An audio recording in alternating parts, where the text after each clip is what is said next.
Coming up on Network Africa.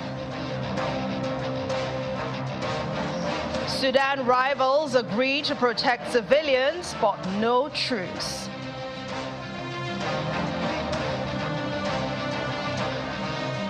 United Nations calls for urgent food aid for millions in Chad.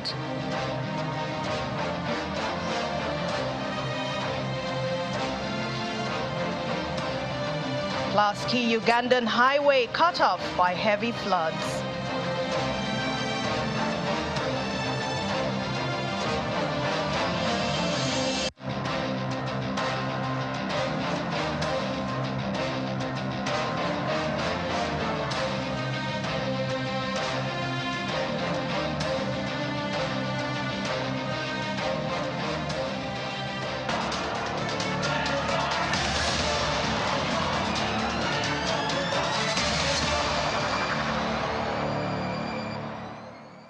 Hello and welcome to Network Africa on Channels Television. Thank you so much for joining us. I'm Anne Mwawadu.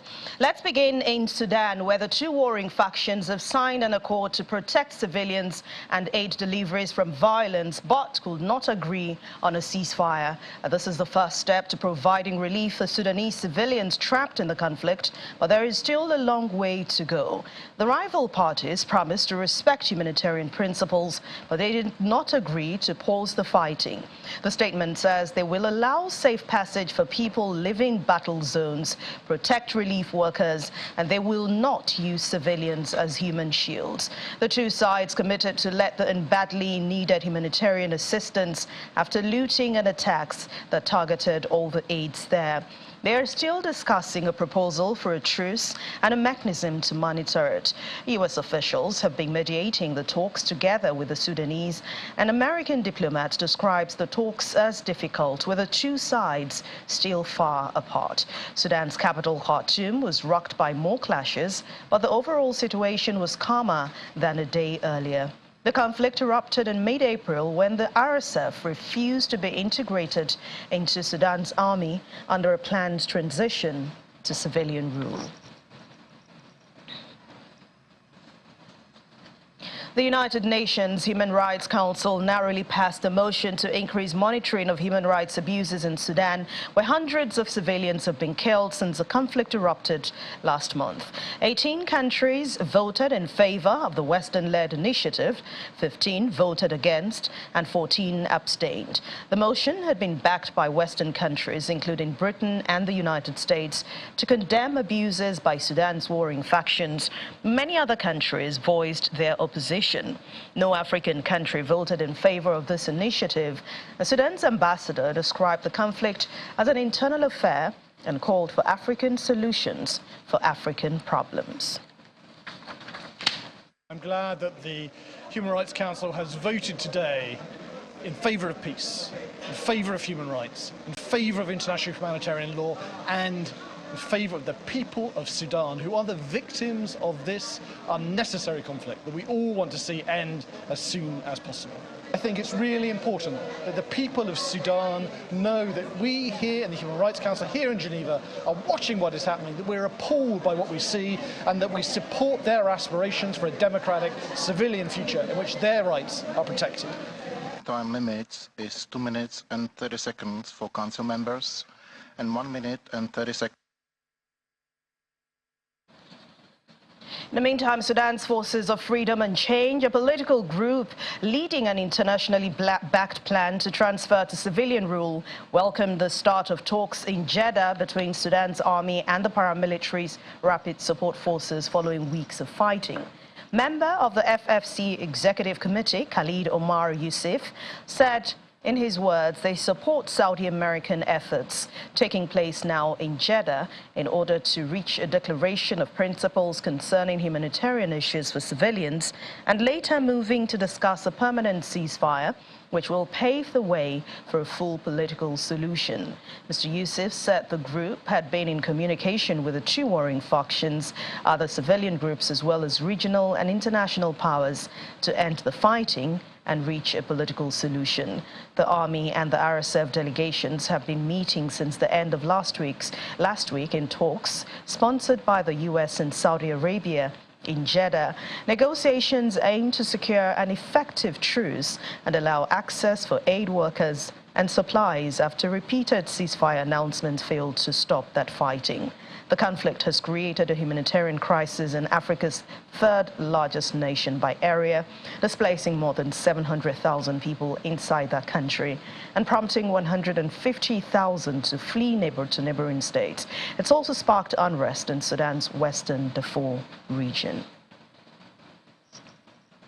The Sudan's Finance Minister Jibril Ibrahim says the Sudanese government will work on resolving problems related to salary payments halted by the war in the country for more than 3 weeks now. Mr. Ibrahim promised the resumption of the flow of goods from the port. He also says that they are assuring citizens that they will see flow of goods and it will be out normally without any problem, and there will be no lack of good due to any complex financial procedures in the port or with the customs or in any state departments, and it will flow in a normal way.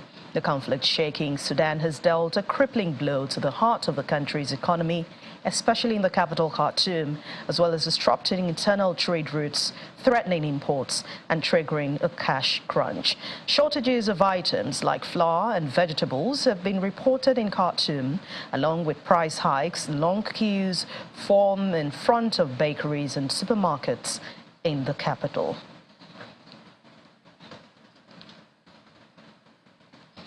Joining me now is Bayo Oluwake, who's a consulting research fellow, African Resource Development Center, Lagos. Thank you very much for joining us on the program. Thank you for having me. Good afternoon.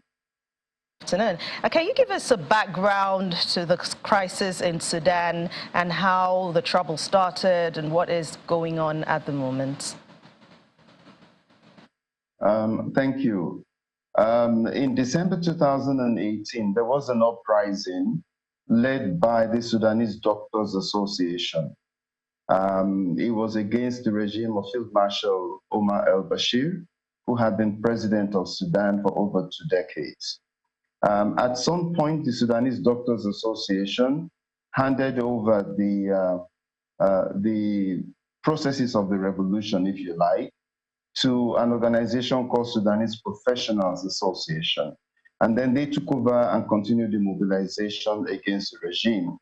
Eventually, on the 11th of April 2019, the military and the RSF that had been actually invited, the RSF had been invited into Khartoum to checkmate the military because Field Marshal Bashir could not trust the military. But the RSF later teamed up with General Bohan to remove Field Marshal Omar al-Bashir. And that process started a transitional arrangement which saw the Sudanese Professionals Association dissolving and allowing what was called the Forces for Freedom and Change, FFC, to now take over the coalition of civil society groups that was negotiating with the military that had taken power.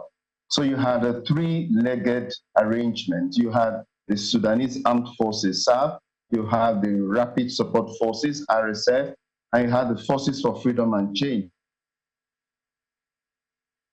FFC, constituting what was called the Sovereignty Council.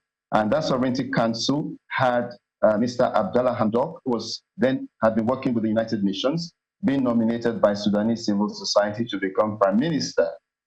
And then General Bohan as chairman of the Sovereign Council, and General Dagalo, otherwise known as Hameti, as vice chairman. So this arrangement stayed for a while, but there were 3 critical issues. One was who would hold power and how much of it will reside in each of these 3 individuals. The second was actually agreeing on a transitional program to civilian administration and the trial of Field Marshal Omar al-Bashir at the International Criminal Court. And then the third was Security Council reform. So these 3 key issues at different times affected the equilibrium of the Sovereign Council to the extent that at some point, Mr. Abdallah Hamdok actually had to resign in 2021 because there were irreconcilable differences. And then the moment he left the equation, we started having these problems between General Bohan and General Hameti, reportedly centered around the incorporation of the Rapid Support Forces into the Sudanese Armed Forces, SAF. But you see, alongside all of this, there were several other things playing out. We should remember that Sudan has a multiplicity of militia groups. In Darfur, you have the Justice and Equality Movement and the Sudanese Liberation Army, Abdul Wahid, and then Sudanese Liberation Army, Mini Menawi. Those were three key groups in Darfur. And then you also had the Rapid Support Forces that have become part of the state fighting against those groups. The groups later reached some sort of an agreement for a ceasefire with the Sudanese authorities. And then in the states of Blue Nile and South Kordofan, you have the Sudan People's Liberation Movement, which is a political wing, but also having armed elements, fighting respectively in Blue Nile and South Kordofan states against the state of Sudan. So these groups are all well armed. Within the Sudanese establishment itself, you had the Sudanese Armed Forces, you had the Rapid Support Forces, you had the Sudan Police Force, you had the Central Reserve Police Force, you have the militia of the National Congress Party, which was a party of former President Omar al-Bashir, and then you had the National Intelligence and Security Service, which was the domestic intelligence arm of Sudan, which also had its own troops. So all of these state and non-state armed groups are well armed, well organized, and have been fighting for a very long time. So they represented a problem that still remains and had not been addressed, except for the National Intelligence and Security Service that was formally dissolved. So this is just a background to where we are today. All right, but from your own experience, is there a safe corridor for delivering aid, and what is the standard practice when it comes to conflict in any area? Usually, to set up a safe corridor for the delivery of humanitarian assistance, organizations would need to have had established contact with the parties to the conflict at the strategic level. Okay, and of course, once an agreement is reached with the parties to the conflict at the strategic level, that order from them would have to trickle down to their commanders on the ground. Secondly, humanitarian organizations would have to provide transparent information on the aid to be delivered, the location where it will be delivered, and when. And in return for that, the authorities controlling territory or the parties controlling territory will have to provide secure land corridors.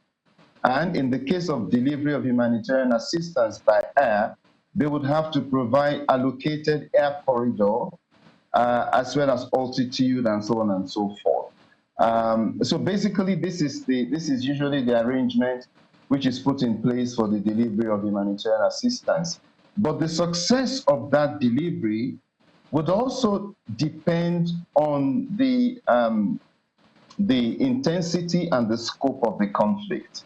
Because sometimes the strategic level commanders are not able to transmit information effectively to their troops on the ground for a variety of reasons, which might also include gaps in the communication system within these parties themselves. And so once those guarantees are given, humanitarian organizations often have to establish the integrity of those guarantees by testing that on the ground through engagement with commanders in the field to ensure they had received the orders, and therefore to guarantee the safe delivery of the assistance and the safety of humanitarian personnel.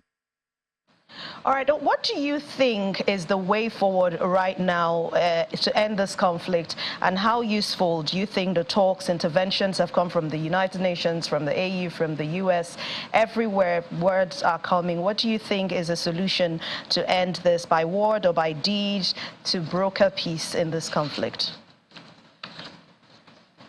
Well, I will say first of all that all organizations or states who can bring their influences to bear in arriving at a peaceful solution should be encouraged to do so. Having said that, it is important to stress that the current problems in the Sudan, they go beyond just a reported feud between General Burhan and General Hameti.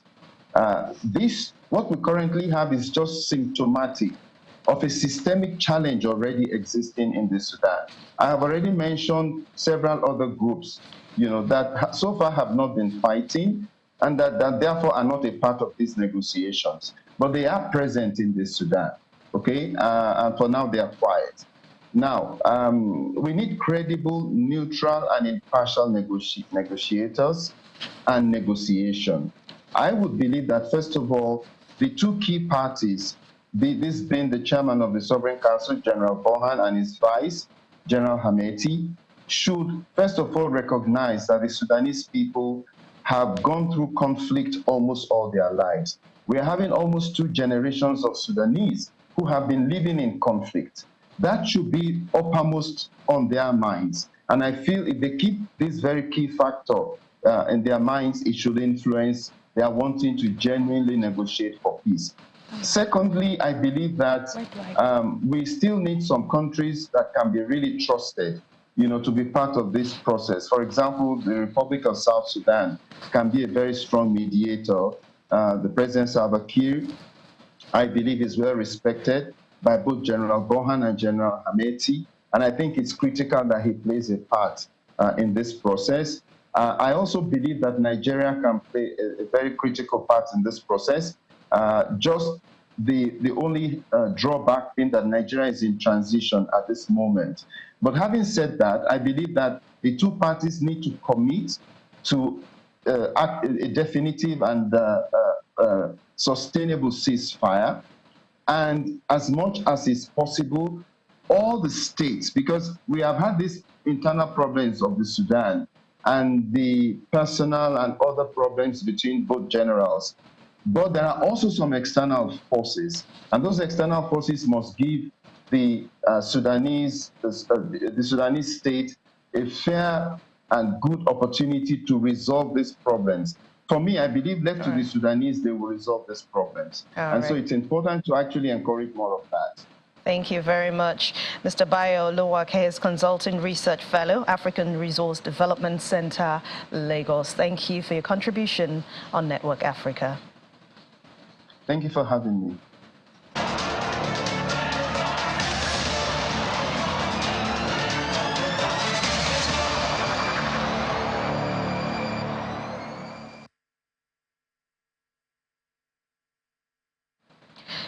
The East African community has asked Democratic Republic of Congo's leader to respect regional states' move to deploy forces in an attempt to stabilize eastern parts of the country. The DRC's President Felix Tshisekedi accused the East African force of not doing its job, warning that if it did not do so by June, it will be asked to leave the DR Congo. He also accused the force of colluding with M23 rebels, and the EAC Secretary General Peter Mathuki said he had not received any communication regarding Mr. Tshisekedi's complaints, saying that any issues raised will be discussed by EAC heads of state. Mr. Mathuki said that he lets U.S. honestly respect members of the summit in their own right because he knows they are in charge of the situation. The EAC chief said the criticism of the force were not justified, and the DR Congo's criticism of the East African force came just one day after the Southern African Development Community approved the deployment of troops to the east of the country. Welcome back. You're still watching Network Africa on Channels Television. The United Nations World Food Programme is appealing for urgent funds to provide rapid food assistance to more than 2 million people in Chad. The WF country director in Chad, Pierre Honard, said he expected to provide over 30,000 refugees who had crossed to Chad to flee the recent fighting in Sudan. The WFP warned that the food for refugees and internally displaced people in Chad would come to a halt this month due to financial difficulties. In a separate warning, the WFP said the hunger is set to hit a record high in Sudan, with an additional 2.5 million people affected by the ongoing bloodshed. A major highway leading out of Uganda's capital Kampala to the southwest of the country has been cut off after a bridge collapsed following flash floods. In early hours, traffic was brought to a standstill for keen, deep running water across the road. As the water receded later in the day, it was discovered that part of the bridge at that river, Katunga, had collapsed. Swaths of land in Lawera Swamp, a major part of the Lake Victoria catchment, had been reclaimed for farming, and a lot of sand mining carried out in the area in recent years. The country's roads authority has been advising travelers to use alternative routes to get to the main cities of Masaka, Mbarara, and further towards the borders. The highway is an important travel and trade route for the country, as it is the main highway for export and import from across the region, not only in the southwest, but also to and from Tanzania, Rwanda, Burundi, and the Democratic Republic of Congo. At least 20 people have died in Uganda in recent weeks due to landslides and flooding. The flooding has also claimed hundreds of lives in Rwanda and DR Congo. South African President Cyril Ramaphosa denied that his government had failed over crippling power cuts, saying that already announced interventions would reduce pressure on the grid. Africa's most industrialized economy is experiencing the worst electricity outage on record, meaning that many households and businesses are without power for more than 10 hours in a day. A state power utility, Eskom's ailing fleet of coal power stations repeatedly breaks down. Experts expect the outage could get worse as South Africans get deeper into the southern hemisphere winter, despite repeated pledges by Ramaphosa's government to increase energy availability by fixing faulty coal stations and procuring new generation capacity. He also expressed a preference for South Africa bringing in emergency energy, citing examples of other countries that had brought in power ships. South Africa's rand currency and bonds have been under heavy selling pressure in recent days. Investor sentiment has soared badly over the power crisis. Meanwhile, South Africa says that it will hold an independent inquiry into an alleged arms shipments to Russia. The statement comes after U.S. Ambassador to South Africa, Ruben Brigetti, told local journalists in a briefing that Washington believed the Russian vessel had uploaded weapons and ammunition from South Africa in December. If true, it will be a possible breach of Pretoria's declared neutrality in Ukraine's conflict. In Parliament, President Cyril Ramaphosa neither confirmed nor denied the claim, but he assured the House the government is looking into that report. We are all aware of the news that we all became aware of the Lady R, and that whole matter, Honorable Steenhuisen, is being looked into. And in the meantime, U.S. State Department's deputy spokesperson, Vedant Patel, has said the United Nations has very serious concerns about the docking of a stationed Russian cargo vessel at the South African naval port in December last year, and has raised those concerns directly with multiple South African officials. The United States envoy to South Africa said that he was very confident a Russian ship had picked up weapons in South Africa in a possible breach of Pretoria's declared neutrality in the Ukraine conflict. Delegation to what we remain committed to our affirmative agenda of our bilateral relationship with South Africa, one that is focused on the priorities the two governments share, priorities that the recent high-level delegation to Washington discussed. These include issues of global peace and security, further growing the robust trade relationship, working together on a shared health agenda, finding ways in which we, the United States, can be helpful to South Africa's energy challenges through a just transition of renewable sources of energy, as well as continued partnerships on work as it relates to addressing climate change. The U.S. Has serious concerns about the docking of a sanctioned Russian cargo vessel at a South African naval port in December of last year. And as good partners do, we have raised those concerns directly with multiple South African officials, and I will leave it at that. It certainly would be a welcome step, but again, the deeply concerning piece of this is the docking of a sanctioned Russian vessel at a South African naval port. Why the ambassador?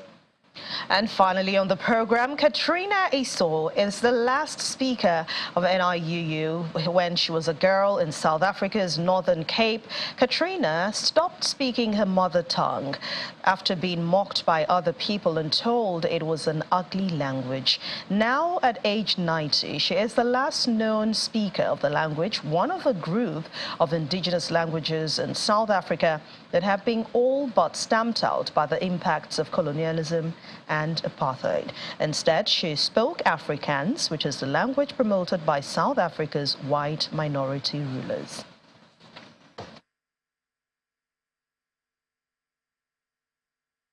So we got to the point where we have one speaker left of a language, because during apartheid and colonialism, people were actually physically hurt. So I remember one telling me in Upington that they were pinched whenever they spoke the language, and they would be told, you don't speak this language around here. So subsequently they started associating the speaking of the indigenous language or their mother language to their mother tongue to pain. And so because of the pain associated with the speaking of the language, they deterred them from speaking the language. And so we got to a point where people either assimilated, took on another language like Afrikaans, or just stopped speaking their mother tongue at all. So when we lose the language, two of the most important things that I think we lose, the first one is an identity, because people have a close relationship to their language, and it makes them who they are. So that's the first thing we lose, and subsequently people tend to feel a lack of sense of belonging. The other thing we lose is history, because if a language dies, we don't get access to the history, the type of people, those people, when the type of words they use and how those words link to other languages, so we lose a history. And that's where we end Network Africa for this week. Thank you so much for watching. I'm Anne Nwawadu. Have a wonderful weekend and please stay safe.